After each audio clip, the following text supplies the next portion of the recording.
कि जहाँ से भी बर्ड ख़रीदें, बर्ड का काम जब भी करें अच्छे बजट से करें। ब्लैक आई में 1 लाख रुपए से ऊपर का बर्ड आपने नहीं लेना। 1 लाख रुपए के बजट में जो ब्लैक आई में बर्ड आएगा आप उसको ब्रीड कराएं।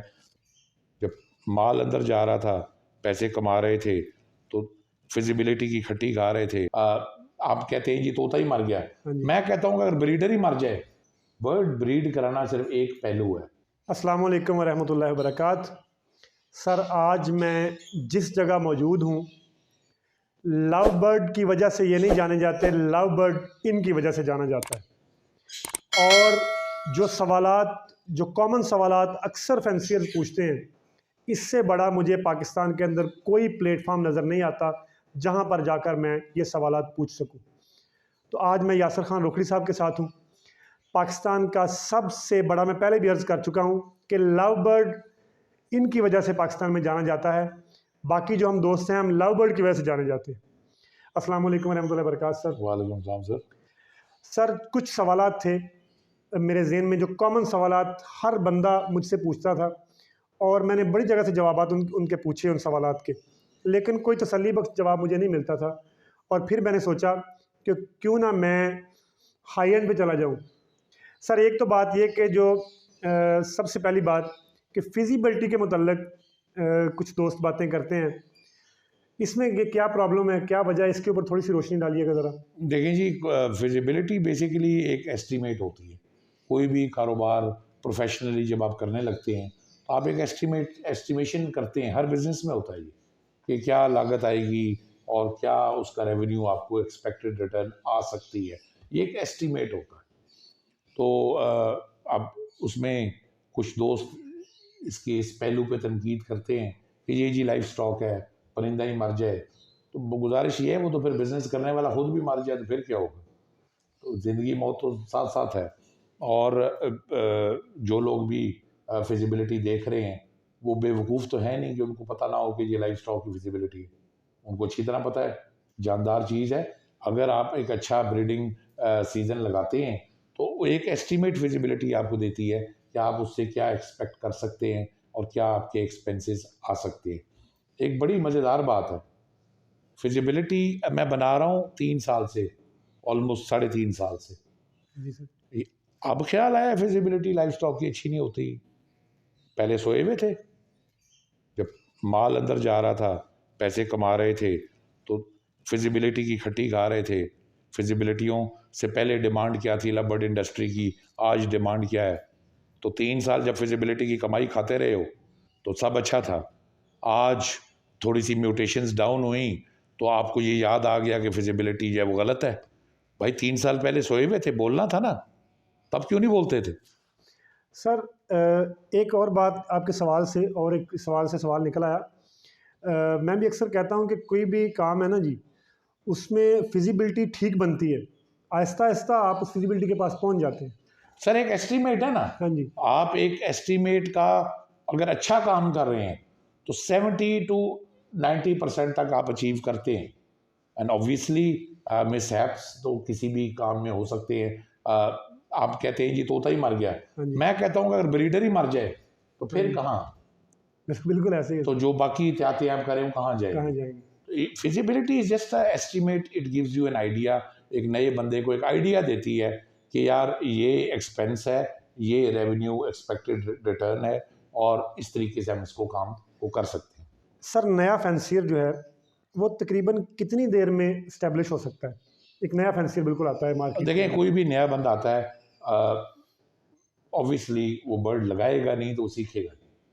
आप जब तक स्टेप देखें ना, स्विमिंग सीखनी है तो स्विमिंग पूल में छलांग मारनी पड़ेगी। तो आप बर्ड्स लगाते हैं, आप उनको ब्रीड कराते हैं, इस प्रोसेस में आप सीखते हैं, आप डेवलप होते हैं। 1 आध साल तो आपको सीखने सिखाने के मरले में लग जाता है। उसके बाद हम बर्ड्स ब्रीड कराते हैं, कुछ पेयर हम रोकते हैं, कुछ बेचते हैं। फिर एक जो सबसे बड़ा प्रॉब्लम है कि हमारा नया फैंसी समझता है कि बर्ड ब्रीड करा लेना ही सब कुछ है। बर्ड ब्रीड कराना सिर्फ एक पहलू है, असल चीज़ है कि कल को आपने उस बर्ड को बेचना कैसे है। अब हमारे जितने सीनियर्स हैं वो बर्ड बेच देते हैं, लेकिन अपना बर्ड बेच देते हैं, लेकिन उस नए फैंसियर को ये ट्रेनिंग नहीं देते, सिखाते नहीं है कि उसने ये बर्ड कैसे बेचना। सोशल मीडिया मार्केटिंग की एब्सोल्युटली कोई ट्रेनिंग नहीं, कोई नो हाउ नहीं दी जाती, नए बंदे को समझाया नहीं जाता। नए बंदे के जहन में होता है कि शायद मैं बर्ड ब्रीड कराऊंगा और मैं मार्केट में बेच आऊँगा, या उनका ख्याल है कि मैं सिर्फ फेसबुक पे पोस्ट लगाऊंगा तो बर्ड बिक जाएगा। तो एक सोशल मीडिया पे प्रॉपर प्रेजेंस चाहिए, उसकी ट्रेनिंग नहीं देते। तो नया बंदा आता है, मेरे एक्सपीरियंस में अगर उसको कोई गाइड नहीं भी कर रहा, साल 6 महीने उसको लगते हैं वो ब्रीडिंग प्रोसेस को सीखता है। तो जब ब्रीड आती है, शुरू में उसको माल बेचने में डिफ़िकल्टी आती है, अगर उसका कोई मेंटोर नहीं है, उसको कोई गाइड करने वाला नहीं है, तो वो 6-8 महीने सेलिंग सीखने पे लगा देता है। तो कहने का मतलब है कि 2 साल प्लस एक नया फैंसियर एक अच्छी पोजीशन पे होना चाहिए, जहाँ पे वो अच्छे पैसे भी कमाता है और एक बेसिक लेवल से स्टार्ट करके एक डिसेंट लेवल पे वो आ जाता है। आई थिंक 3 सीज़न अगर आप कर लें, साबित कदमी बड़ी ज़रूरी है किसी भी काम में। We need to be consistent. हम कोई भी काम जब साबित कदमी से, कंसिस्टेंसी से करते हैं, वो इम्प्रूव ही होता है। तो 3 सीज़न अगर आप गुजार लें तो उसके बाद अल्हम्दुलिल्लाह कोई ऐसी मैं नहीं समझता कि पहलू है जो रह जाए जिसमें आप एक्सपर्ट ना हो पाए। सर यहीं पे एक और बात पूछ लूँ आपसे कि 2-3 साल पहले बर्ड्स की पोजीशन और थी कुछ बर्ड्स की, और आज कुछ और है। नया जो फैंसियर है, जो पैसे का जो एक बंदा है वो सीखने के लिए आता है कि मैंने सीखना है 1 साल, उसके बाद मैंने बर्ड्स के अंदर पैसे इन्वेस्ट करने हैं, वो क्या करे? और जो बंदा पैसे इन्वेस्ट करना चाह रहा है कि मैं कुछ ना कुछ अर्निंग करूँ, वो क्या करे? वो कौन से बर्ड्स, यानी कितने पैसों से कम से कम शुरू करे? सर मैं बड़ी ना आपको एक सीधी सी बात करता हूँ। अगर मैं कहूँ कि मैं 10-15 हज़ार इन्वेस्ट करूँ और मैं कुछ सीख जाऊँ, कभी ज़िंदगी में नहीं सीखूँगा। वो एफर्ट ही नहीं होती। 15 लाख रुपए मैंने इन्वेस्ट किया होगा ना, तो मुझे टेंशन होगी। वो जो टेंशन है ना कि यार पैसे लगाएंगे, वो सिखा देती है। अब 15-20 हज़ार लगा के बर्ड आप एक कोने में फेंक देते हैं, वो क्या हो रहा है क्या नहीं हो रहा, कभी देख लिया कभी ना देख लिया। तो जब तक आप एक अच्छा सरमाया इन्वेस्ट नहीं करते, आप उस शौक ज़ौक से सीखते ही नहीं। नंबर 2, छोटे लेवल पे करें, बड़े लेवल पे करें, शौकिया करें, बिजनेस एंगल से करें, मिक्स बैग होना चाहिए। आपके पास एक कमर्शियल की रेंज होनी चाहिए। आपके पास जो मार्केट डिमांड वाली म्यूटेशंस हैं, वो कुछ पार्ट म्यूटेशंस का होना चाहिए। देखिए जब शुरू में तो ठीक है, समझ आता है कि जी नया बंदा है, कमर्शियली लगा रहे, बट बात यह है कि 2-3 साल मेहनत करके आप एक एवरी को डेवलप कर रहे हैं, एक टाइम भी इन्वॉल्व है ना। तो जब 3 साल की मेहनत के बाद मेरी एवरी डेवलप हो रही है, तो मैं चाहूँगा कि मैं कमर्शियल सेटअप भी मेरा डेवलप हो चुका हो और मेरी म्यूटेशंस में भी एक अच्छी वर्किंग हो चुकी हो। मैं ये कभी भी नहीं चाहूँगा कि पहले 3 साल लगा के मैं कमर्शियल सेटअप डेवलप करूँ और फिर मैं ज़ीरो से 3 साल लगाऊँ और फिर मैं म्यूटेशन पे काम करूँ। हाँ, ये ज़रूर है कि नया फैंसियर कोई भी आता है, वो उसको एक रिसर्च करके आना चाहिए। उसको देखना चाहिए मार्केट डिमांड क्या है, मार्केट में इस वक्त कौन सा बर्ड डिमांड में है और आने वाले वक्तों में कौन सा बर्ड डिमांड में होगा, और कौन सा ऐसा बर्ड है जिसकी डिमांड अब उतनी नहीं रह गई, जिसकी सप्लाई उसकी डिमांड से इंक्रीज हो चुकी है। तो शुरू में आप उन बर्ड्स की तरफ कोशिश करें कि ना आए, आए तो मेक श्योर कि आप जो बर्ड्स बाय करें वो एक मुनासिब कीमतों पे आप बाय करें, ताकि आपको प्रॉब्लम ना आए। सर दूसरी चीज़ मुझे ये बताइएगा कि इस साल सर, लास्ट ईयर से इस साल थोड़ा ज़्यादा इंक्रीज़ हुआ है पेल फेलो सर। पेल फेलो की जो बिज़नेस है उसका बड़ा ज़बरदस्त बिज़नेस रहा। बहुत दुनिया पेल फेलो लगा रही है और लगाया भी हुआ है, और आगे फिर डाइल्यूट को पेल फेलो में, और आगे पेल फेलो की वर्किंग हो रही है। सर साथ में अब 2 बर्ड्स और हमें नज़र आ रहे हैं, ब्राउन फेलो और डन फेलो, इसकी भी बात हो रही है। इसका फ्यूचर क्या होगा सर, ये दोनों का, ब्राउन फेलो का और डन फेलो का? देखें बेसिकली रेड आई का पाकिस्तान में लोगों को शौक है। पेल फेलो ने बहुत अच्छा बिजनेस किया है इन द लास्ट 3 इयर्स, और आई सी कि पेल फेलो आने वाले कुछ सालों में भी अच्छा बिजनेस करेगा। जैसे जैसे पेल फेलो की प्राइस स्लिप कर रही है, नीचे आ रही है, वैसे वैसे ज़्यादा लोग इसको अफोर्ड कर पा रहे हैं। तो जितनी प्राइस नीचे आ रही है, ज़्यादा लोग इसमें एंटर कर रहे हैं, तो ऑब्वियसली और ज़्यादा पेल फेलो का शौक आगे चलेगा। फेलो रेंज में ब्रॉन्ज फेलो और डन फेलो आप फरमा रहे आ गए हैं। अब देखें ये टेक्निकल पॉइंट है, फ़र्क क्या है? पेल फेलो में जो मेलानिन रिडक्शन हो रही है, जो मेलेनिन एक स्किन पिगमेंट है जो डार्क कलर का जिम्मेदार होता है। अगर जो मेलेनिन हाई होगी तो हमारा कलर डार्क होगा, जो मेलेनिन लो होगी तो कलर लाइट होगा। पेल फेलो और डन फेलो में डिफरेंस क्या है? पेल फेलो जो है उसमें जो मेलेनिन रिडक्शन आंखों में और बॉडी दोनों में है। डन फेलो में जो मेलेनिन रिडक्शन जो है वो आंखों में है और बॉडी में कम है, बहुत कम है। तो उसका नतीजा क्या होता है कि डन फेलो जो होता है लाल आंख है लेकिन बॉडी डार्क होगी। अब डन फेलो इतना महंगा क्यों है, इतना नायाब क्यों है? क्योंकि रेड आई है और बॉडी डार्क है। अब ये समझना ज़रूरी है। पेल फेलो सस्ता क्यों था? क्योंकि रेड आई थी लेकिन बॉडी भी फीकी थी। शुरू शुरू में जैसे पेल फेलो आते थे जिनकी सिर्फ दोम पे रंग आता था हल्का सा, बाकी बिल्कुल एल्बाइनो टाइप होता था। तो ये डिफरेंस था जिस वजह से पेल फेलो सस्ता था, डन फेलो महंगा था। अब ब्रॉन्ज फेलो और डन फेलो में अगर आप कंपैरिजन कर लें तो दोनों में सेम है कि उसमें भी जो मेलेनिन रिडक्शन जो है वो आंखों में है और बॉडी में नहीं है, बहुत थोड़ी है। तो अब डन फेलो और ब्रॉन्ज फेलो को हम कंपेयर करते हैं तो dun fallow is a beautiful red eye, खूबसूरत खिला हुआ लाल रंग की आंख और डार्क बॉडी जो उस बर्ड को खूबसूरत बनाती है।